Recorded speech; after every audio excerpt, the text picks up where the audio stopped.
In the heart of Louisiana, where the Mississippi River whispers secrets of the past and the present, lies a small, unpretentious town known more for its quiet resilience than for making headlines. The town hall, with its old brick facade and wooden interior, was hosting an event that would soon change this narrative.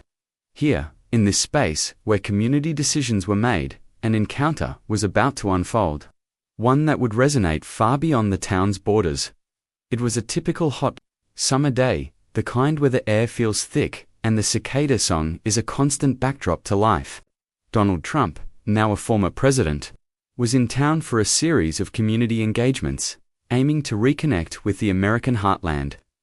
The agenda was set for typical political discourse, but fate had other plans. The room was filled with local citizens, some eager to voice their concerns, others curious about the man who had once been at the helm of their nation. Among them was an 8-year-old girl named Lily, her presence almost a whisper in the crowd, her braids bouncing with each step as she sat beside her grandfather, a retired pastor known for his wisdom and gentle nature. The meeting began with the usual formalities, but as the microphone was passed around, allowing voices from the community to be heard, Lily's grandfather whispered encouragement in her ear. With a heart filled with the courage only innocence can muster, she stood up, her small frame barely visible above the crowd, and took the microphone. Mr. Trump, her voice was clear, carrying a purity that made everyone pause. Do you believe in God, and why? The room, accustomed to debates on taxes, infrastructure, and policy, fell into a profound silence. This was not a question they had anticipated. It was a query that pierced through the political veneer to touch on something deeply human. Trump, a man known for his quick wit and often controversial statements, looked down at Lily, his expression softening. I believe in God, he started, his voice lowering, losing its usual assertiveness, because, in my life, I've seen the power of faith. There have been times when I felt lost, when everything seemed to crumble around me. He paused, reflecting on moments only he truly knew. Faith isn't just about religion.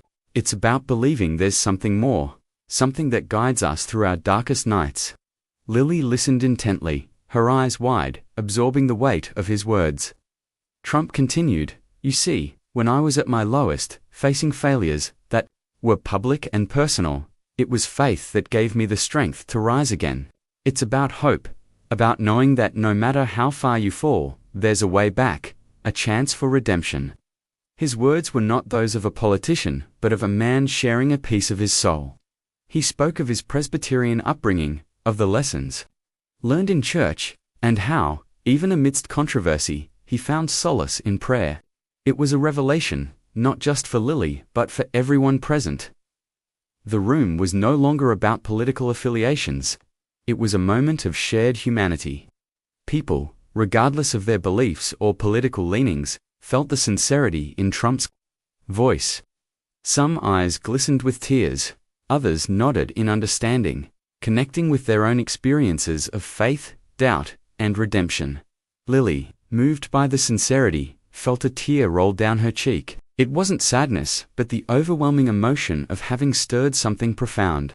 Trump, seeing this, knelt down to her level, speaking directly to her, and you, young lady, have reminded us all of the importance of asking questions, of seeking truth in our hearts. The moment was captured, not just by the local press, but by the hearts of those present. It was a snapshot of vulnerability, a bridge between the past and the hope for a future where faith and understanding could coexist with leadership and policy. As the meeting concluded, there was an unspoken agreement that something special had occurred. The political discourse had been momentarily overshadowed by a lesson in humanity. In the power of a child's question to elicit introspection from one of the world's most recognized figures, Lily's question had done more than seek an answer. It had opened a door to a conversation about faith, hope, and the essence of leadership. It was a reminder that beneath the facade of power, there are human stories of struggle, belief, and the quest for meaning. The town hall, once just another meeting place, had become a stage for something divine. The connection between innocence and experience, between a leader and a little girl, between the community and the individual. But this was only the beginning. The dawn following the town hall meeting brought with it not just a new day, but a new narrative for the small Louisiana town. The story of Lily's question to Donald Trump had spread like wildfire, igniting conversations in homes, schools, and places of worship across the nation. The Louisiana Ledger wasn't the only publication to pick up the story. Major news outlets, both national and international, were dissecting this simple yet profound exchange. Trump, feeling a rare sense of introspection, decided to linger in Louisiana. He felt an urge to delve deeper into the implications of his answer, to perhaps learn more from this unexpected teacher, an 8-year-old girl, whose curiosity had pierced through the armor of political rhetoric. He reached out to Lily's family, arranging a private meeting at their home, seeking a space free from the glare of the media. In the cozy, lived-in living room of Lily's house. Surrounded by the warmth of family and the scent of homemade cookies, Trump found himself in an environment that was a stark contrast to his usual surroundings. Here, he wasn't the former president. He was just a man conversing with people about life's deeper meanings. Faith, for a leader, Trump began, sitting on an old, comfortable couch, means understanding you're part of something much larger. It's about having the courage to make decisions that might not be popular but are right. Lily, her eyes wide with curiosity, listened, her young mind trying to grasp these complex ideas. Her grandfather, a wise man whose life had been dedicated to service through faith, chimed in, "Faith isn't about dogma. It's about how we treat one another. The true test of faith comes not in our words, but in our actions, in our leadership." This conversation wasn't just about religion. It was about the essence of leadership, the responsibilities that come with power, and how one's beliefs shape their decisions. Trump found himself in a role reversal, learning from Lily and her grandfather, pondering over moments in his life where he could have acted differently, perhaps with more compassion or foresight. As word of this personal meeting spread, it further fueled the dialogue sparked by Lily's question. Schools across the country began integrating the story into their curriculum, not just in religious studies, but in civics, ethics, and leadership classes. Teachers encouraged students to pose questions that challenge, that seek to understand the human behind the policy. In Lily's school, a special event was organized, a day of questions, where students were encouraged to ask anything of their teachers, local leaders, or even each other. Lily, now a symbol of youthful inquiry, spoke at this event. Her message, simple yet profound. Don't be afraid to ask the big questions. They can change things. The community, inspired by this event, saw a surge in interfaith and community gatherings. Churches, synagogues, mosques, and even secular community centers opened their doors for discussions on faith, leadership, and the role of belief in public life. These weren't debates. They were forums for understanding where the goal was to listen, learn, and connect. Trump, moved by these developments, founded the Lily Project through his foundation. This initiative aimed at fostering dialogue between generations on the topics of faith, ethics, and the impact of personal beliefs on societal roles. Workshops were set up in various cities, where young and old could come together, sharing stories of faith, doubt, and personal growth. The project also provided scholarships for students interested in studying theology, ethics, or leadership, with the caveat that they engage in community service, embodying the spirit of giving back that Lily's question had ignited. As years rolled by, the impact of Lily's question only grew. She grew up to be an advocate for youth involvement in governance, often recounting her encounter with Trump as a pivotal moment in her life. Trump himself, in his retirement from politics, frequently referenced this event, noting how it had reshaped his understanding of leadership. He spoke at universities, at conferences, always returning to the theme of humility, the necessity of listening, and the power of faith to guide one's moral compass. In Louisiana, the town hall where it all happened became a site of pilgrimage. For those seeking inspiration, A mural was painted depicting the moment, with Lily holding a microphone and Trump by her side, both looking towards a future of hope and dialogue.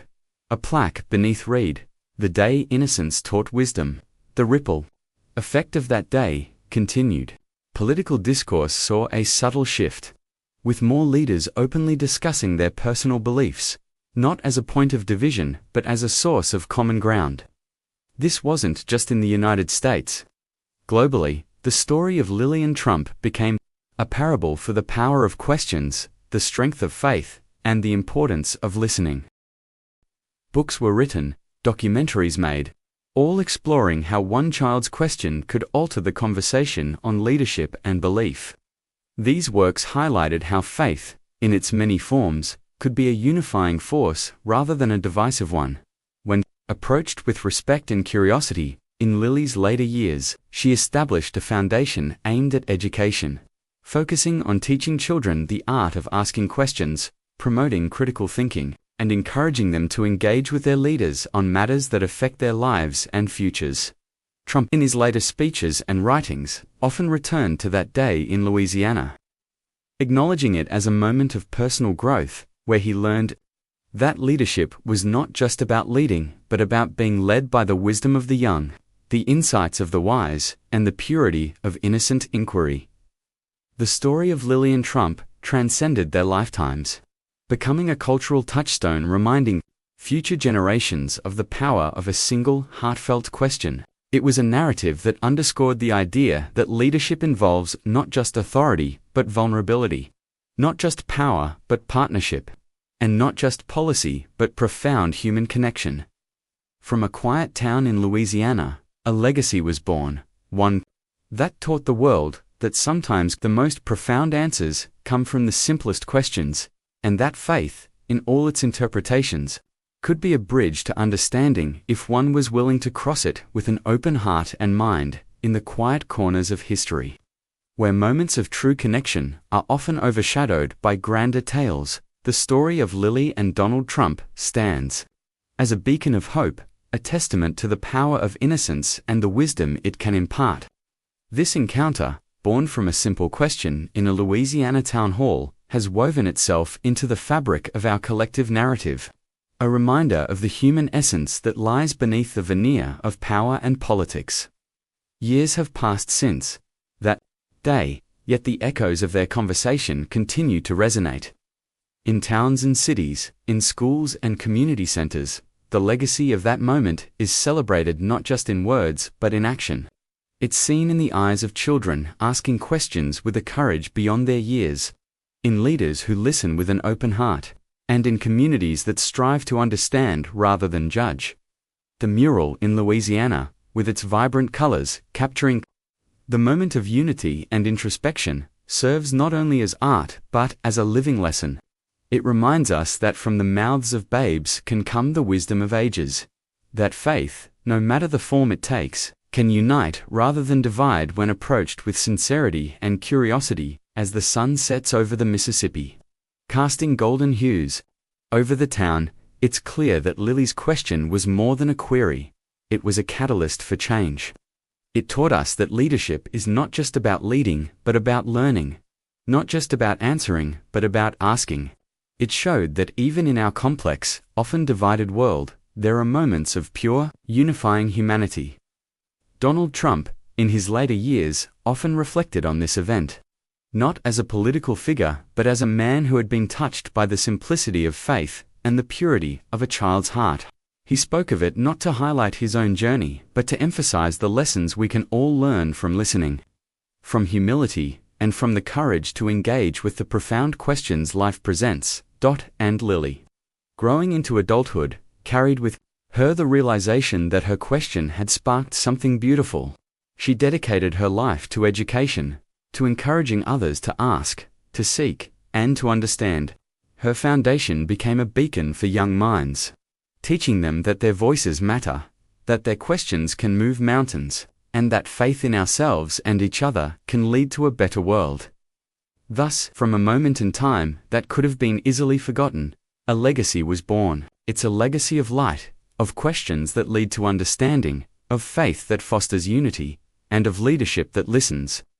In the end, Lily's question wasn't just about belief in God. It was about believing in the potential for change, for growth, for a world where every voice has the power to shape the future. And so, in the heart of Louisiana, under the watchful gaze of the mural, the story of Lily and Donald Trump lives on. A beautiful reminder that sometimes, the most profound lessons come from the simplest of questions, teaching us all to look beyond the surface, to connect, to believe, and to hope.